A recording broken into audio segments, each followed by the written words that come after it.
Hey guys, it's Elena. And it's Candace. And you're listening to Cousins on Crime.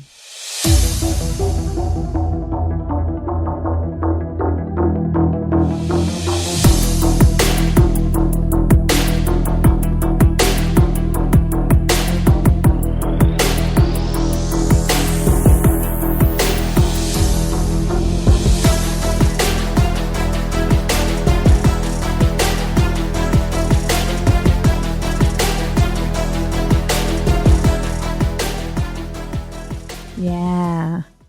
We have carpet. It is coming together. It's coming together. We are in our studio. And From now on, we'll be here. Yeah. Yeah. Yes, the carpet is lusciously soft and the wall color is just a calm, beautiful seafoam. Yeah. Rain washed. Rain wash, that's what Yes. it's called. I love it. So you've been busy building stuff. Been busy. Mm-hmm. And I've got lots to do. Yeah. Look at my face. Look at my face. I'm all broke out in eczema. Oh. I look like I have leprosy or No, you don't. I also look like the beloved lunchbox snack, the Star Crunch. No, she doesn't. Oh man, She's being so dramatic right now. Oh my gosh. I've been itching. And this happens like once a year, like when the weather changes. Yeah. And it always coincides with like a time where I'm really stressed out. Of course. Well, because you tend to put a lot on your plate, and that's just what you do. I have a mental illness. Like, I'm not even being funny. I will find a gap in my schedule of any kind, and I'll be like, oh, I've got time to do that. I've got time. Yeah, I try not to do that. Oh, Lena, I've got to stop doing that because I'm going to just putter out. Yeah, that's I'm what not happens. Make it to 50. That's why God tells us to take the Sabbath so that we will rest for a whole day and give ourselves a break. I know. I need to say nothing on a Sunday. Yeah. It doesn't even have to be a Sunday. Or just take a day. Take a day. Just be like, no, it's Mondays. Yeah. I don't do Mondays. Apparently I only do Tuesdays. Because here we are. Here we are. This is what we do on our downtime. This is what we do. But yeah, so how have you been? Good. Good. Same old, same old. Yeah. Yeah. Going to visit your sister. Oh yeah. And take her little goodies. Uh-huh. Little goodies. We got to take care of our cousins. Yes. When they're, when they're down. Yeah, when they're down. So. Or when they're up. She'll get that. She'll get that. Anyways. Yeah, on to the next. Do you want to get into the story now? Let's do it. Yeah. Okay, well, today we're going back to the 1990s. Oh, well, it was a good time. Oh, good times. It was a good time. Yeah.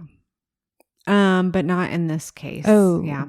November 20th, 1994, Lori Lindbergh arrived at her friend Robin Lawrence's house. She hadn't heard from her. Actually, no one had heard from her since November 18th around 6 p.m., 2 days earlier.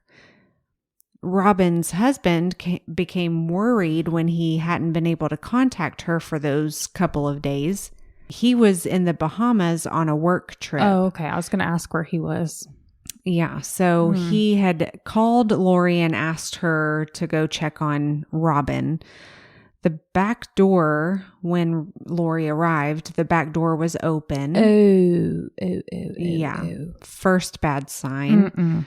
So Lori walked in and she called out for Robin. There was no answer. She called out for Nicole, Robin's 2-year-old daughter. Oh, no. And here comes Nicole walking towards her. Jesus.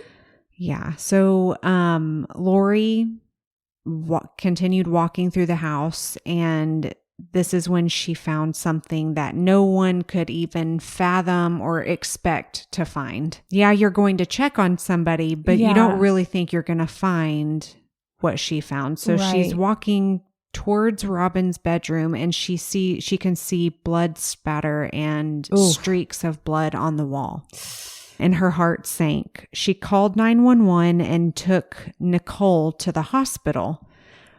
Nicole didn't seem in distress, but you see, she had already undergone a liver transplant in her infancy. Oh, baby. Yeah, and she was on certain medications, and so Lori wasn't sure how long it had even been since Nicole had gone without medication. Exactly. Her medication. When's the last time she had water or food? Oh, and did she have like a full diaper? Oh, I'm sure. Oh, bless her. Yeah, that wasn't reported, but I'm sure. Oh.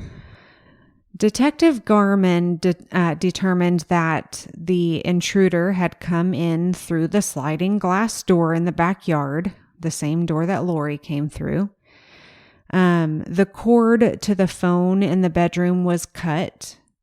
It was clear that the attack started when Robin was lying in bed and she fought back. Oof. Bloody tissues were scattered around the house, which the detective figured that it was from little Nicole as she walked around the house. Oh. I don't know if they thought maybe she was trying to doctor her mommy up or if she even knew what was going on. There were empty baby bottles near Robin's body, and Detective Garman believed that was Nicole bringing her mom a bottle, asking for something to drink or eat. Oh my gosh, that hurts. Cash and jewelry was left in the home, so it didn't appear to be a robbery. So, I mean, where do you begin? Right. Robin had been stabbed 49 times throughout her body. Oh, with severe gaping wounds, especially in her neck. Oh. She had defensive wounds on her hands. One thing that stuck out to Detective Garman was that on the sliding glass door of the bathtub shower was a metal rod, where you can grab onto it and close it, or you can hang towels. Yeah. Well, Robin had a couple of pink towels neatly folded and hanging, and draping on top of those was a washcloth. That washcloth had a small brownish stain on it, and it was, in fact, blood. Ooh. Just what the detectives were thinking. Oh, brownish stain? Mm-hmm. So it was tested, but the DNA did not match any known person in close to the case. Not anybody in the family, not the close friends. Robin, she was about to turn 38. Her birthday was just 3 days after she was murdered. So young. Lori and Robin met in ballet class, and they moved into an apartment together in Washington, D.C. And this is about the time that Robin started dating her husband, Ollie. Oh. They got married New Year's Eve in 1989. Ollie was a calm and confident man. He was an executive at an airline and traveled for work. Well, excuse me. Mm-hmm. Highfalutin. Mm-hmm. Robin and Ollie were living life, working, building a family and a life together. Lori called Robin's parents, and so Lori tells in the 48 Hours episode that at the hospital, the police asked her to call Robin's family. Oh, gosh. Oh. Could you imagine? Mm-mm. So Lori called Robin's parents and told them the horrific news. And her family, they couldn't understand or think of who in the world would have done this to their sweet, precious Robin. No one could ever. I mean, you just can't put your mind like, who would do this to my girl? Right. Like, no one would do this. No. And yeah, she didn't have a mean bone in her body. Yeah. And who would leave the baby? Right. Unattended like this? Right.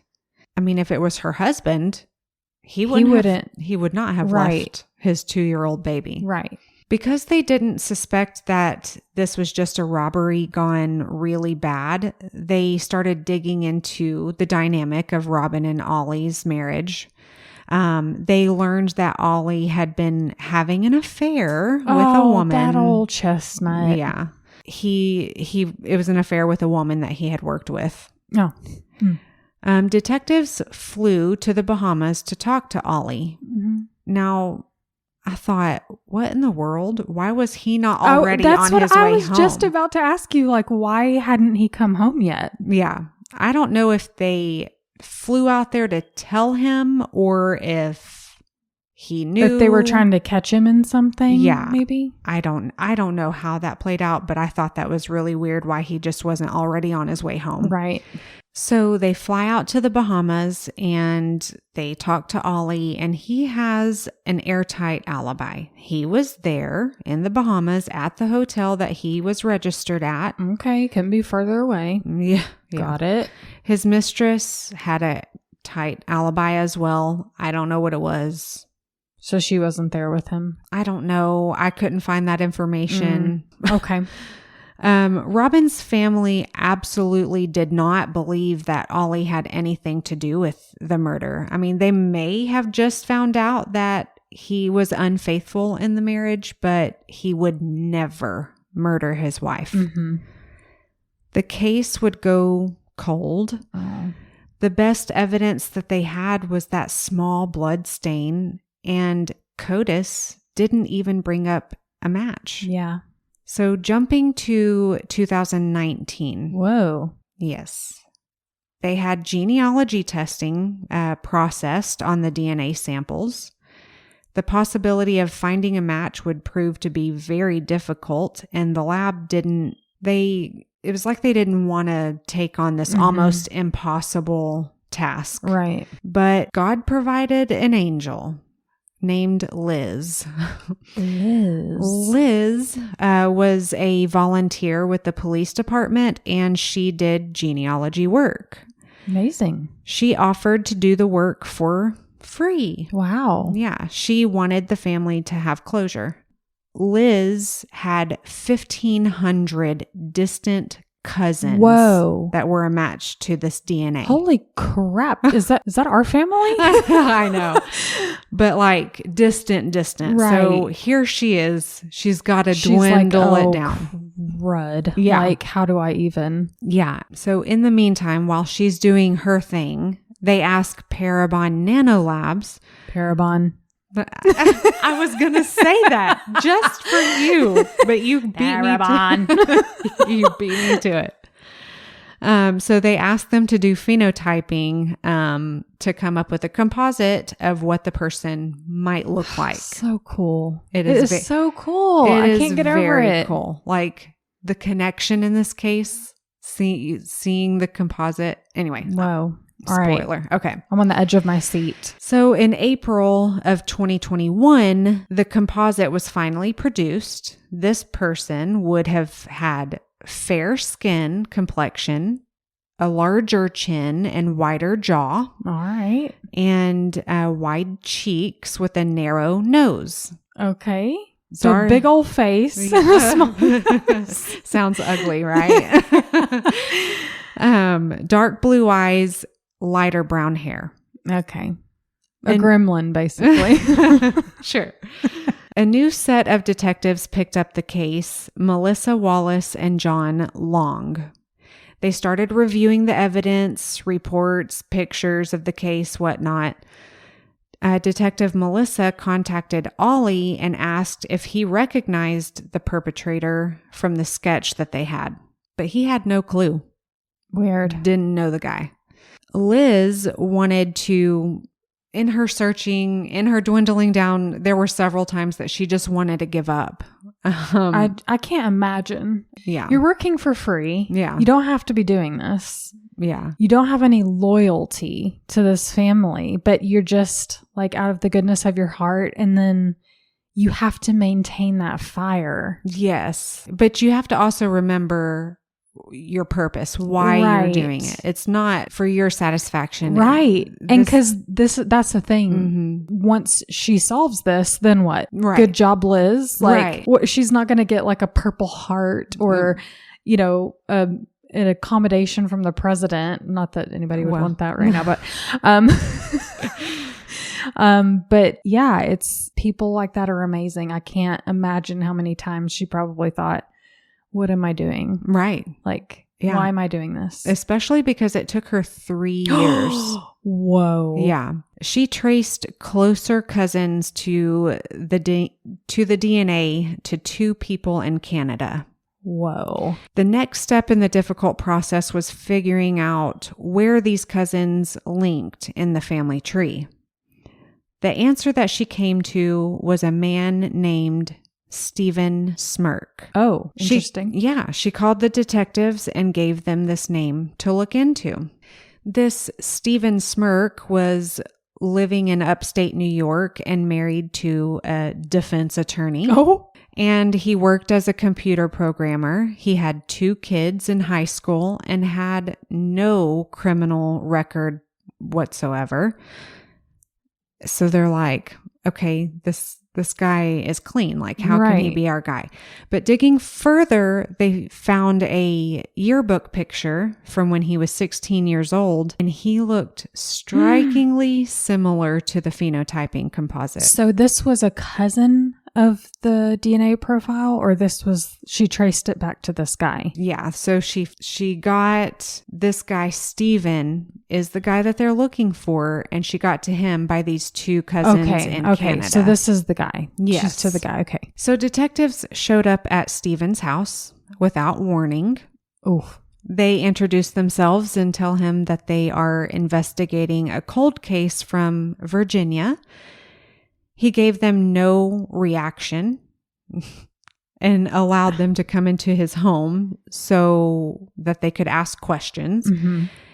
The detectives were a little taken aback because he just come on in. And he didn't within say like 5 minutes, what? They had his DNA. Like, he willingly gave his DNA. Wow. He didn't even ask questions. Most people would have been like, wait a second, what's going on? Like how did you get my name? Yeah. Like how, yeah. Who, what, when, where, why, and how come? I'd be asking all kinds of questions. All of it. Yeah. No, he's just like, oh, okay. Cold case, Virginia. Here's my DNA. Okay. And within 5 minutes, they were out of the house. Like, what? Whoa. After leaving his house, detectives Melissa and John went to the hotel that they would be staying at for the night. As they're getting settled, Melissa gets a call from who? The wife? No, none other than Stephen Smirk. Okay. He tells her, I'm at the police station to turn myself in. What? She says, turn yourself in for what? And he says, for the murder. Wow. He says, I'm here, but I can't get in the police department. The doors are locked. Oh my gosh. What a clown show. Right? How crazy. But this is exactly what Samantha Perez said when she was driving around to all the police departments looking to get help to find her daughter. Yes. All the doors were locked. Yeah, they do keep them locked. Yeah. So Melissa asked him to hang up with her and call 911 and tell them that he was there and that he needed to talk to them, or, you know. I can't believe she did that. I would be scared that he wouldn't do it. I know. That he'd be like, okay, I know. But it's like quick thinking, like, okay, what can we do? Hang up, call 911, tell them that you're there and you need to turn yourself in. So she's like, I'll be on my way and we'll talk. It's never that easy. No. What? So, but he did just that. He hangs up and he dials 911 and he tells the dispatcher, I'm here to turn myself in for a cold case crime. His next comment was, so the dispatcher's like, turn yourself in? And he's like, well, they collected DNA, so it's only a matter of time. Jeez. So Melissa goes straight to John's hotel room and tells him, like, we got to go. In the interrogation room, Stephen takes no time. He says, quote, "It was 100% intentional. I am a serial killer who's only killed once." What? So he's had these ideations, all these thoughts of wanting to kill people, but he's only done it once. Oh. He tells them that he does not remember the name of the woman that he murdered, but he does remember that she was African American. At the time, he was 22 years old and in the military at Fort Myer, and he was not in the right frame of mind. He had been drinking and taking ephedrine. Okay, well. So that night, he had an overwhelming feeling that he had to kill somebody. But he didn't have a plan on who it would be. He just had to do it. Yikes. So he left his house and he drove around Robin's neighborhood. He had been in her neighborhood before, like at a friend's house or something like that. God. And he randomly chose Robin's house. He went to the backyard and entered the sliding glass door. I'm not sure if it was unlocked or how he got in. It had to have been unlocked because there was no, I mean, it like wasn't forced entry. Yeah. He was wearing a ski mask and gloves. He went down the hall and noticed that she had a baby there with her, but Nicole was in a different room. She was not in the same room as Robin. And he proceeded straight to Robin's bedroom. As soon as she realized that he was there in her room, she got out of bed and got on her knees and begged for her life. She tried to get the phone to call for help, but he cut the phone line, and she did fight for her life. He very coldly said, "I cut her up pretty good. I did everything that the military taught me in hand-in-hand combat." Oh, that's sick. He told the detectives that her daughter was in the other room. So, I mean, I don't know if that made him feel better. Thank you for sparing her. He said, "I'm highly, highly influenced by demons, and that the biggest reason to join the military was that he wanted to kill." Wow. But she's the only person that I've killed, is what he said. He says, "If it weren't for my wife and kids, I believe that I would have been a serial killer." Well, I mean, plenty of serial killers have a wife and kids. Yeah. So, yeah, but I mean, he was able to stop himself. Jeez. When asked if he went into Robin's bathroom, he confirmed that Robin scratched his face, so he was injured, but he doesn't remember if he went into the bathroom. But he possibly went in there to look or tend to the scratches. Mm-hmm. Obviously he did, because the rag with his blood on it was in there. Mm-hmm. The DNA results that he offered up were a complete match to the blood found on that washcloth in Robin's bathroom. Detective John asked him if he would like to express any remorse or say anything to Robin's family. His response was chilling. He said, how do I say this? I know y'all are recording. I don't feel anything for the family. Wow. He said, I feel bad that I did it because I knew that someday my personal freedom would be affected." Okay. I mean, how's that for honesty? Mm-hmm. This guy has he's just completely empty. Empty. How could you be married to someone like this? I mean, I feel like he had love and maybe respect for his wife and kids, because if he didn't, he would have continued doing what he was doing. Maybe, or but what he did. Don't you think there's so many things in a marriage where you would pick up on, oh, this guy is 100%. Especially a defense attorney. Right. But also defense attorneys see the best in people, I think. True. Or they compartmentalize things and try to, that's so interesting to me. Yeah. Wow. So Mary Ellen O'Toole, a FBI profiler, suggested that the murder was not a random pick for Stephen.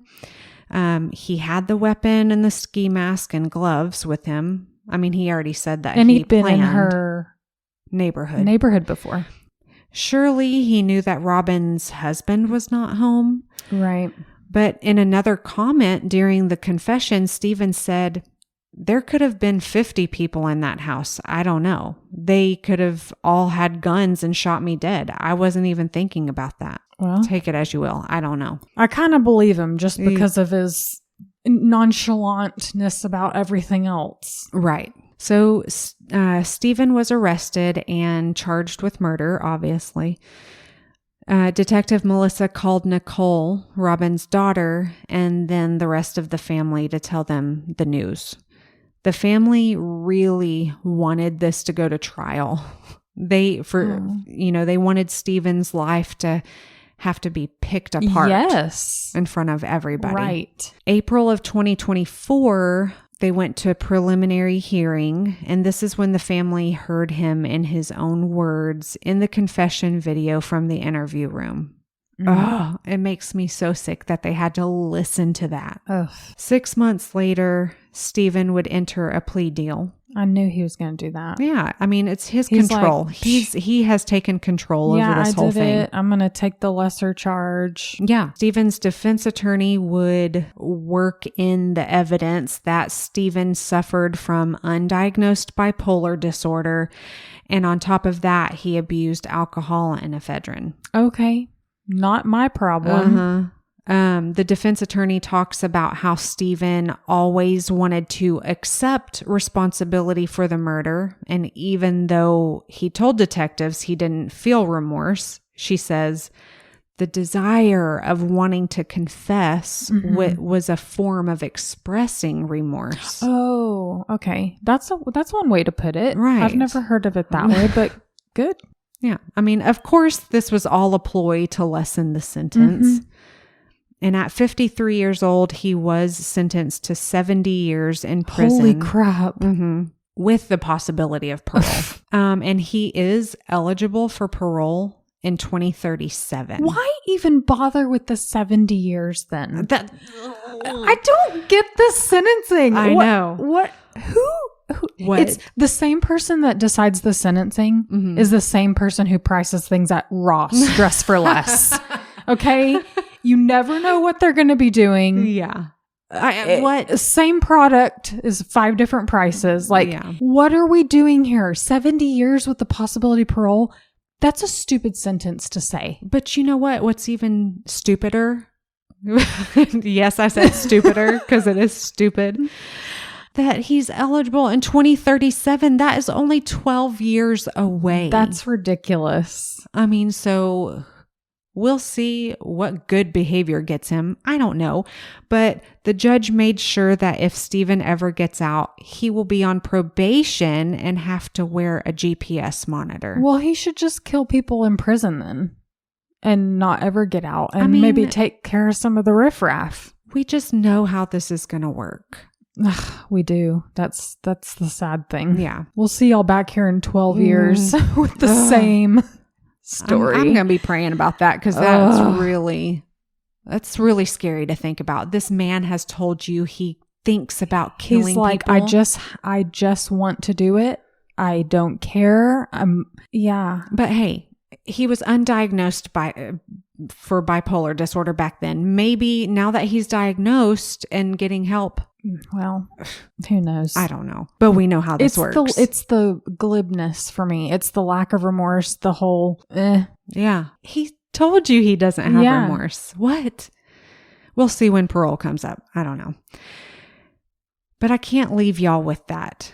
So I'm going to turn it back to Robin. I haven't told y'all much about her. Yeah. So she was born in 1957 in Ithaca, New York, and grew up in Syracuse. Robin had her sister, Mary, and a brother, Robert.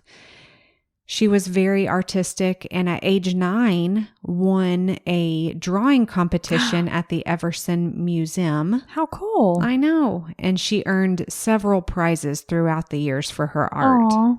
After graduating from Nottingham High School in 1974, she pursued an art degree at Carnegie College of Fine Arts in Pittsburgh, Pennsylvania.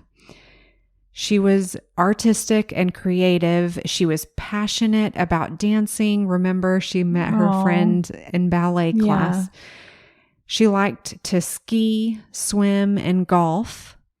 She had no trouble making friends as she was compassionate and kind-hearted.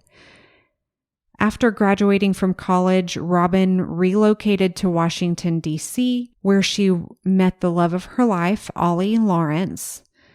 They moved to West Springfield, Virginia, got married, and had their beautiful baby girl, Nicole.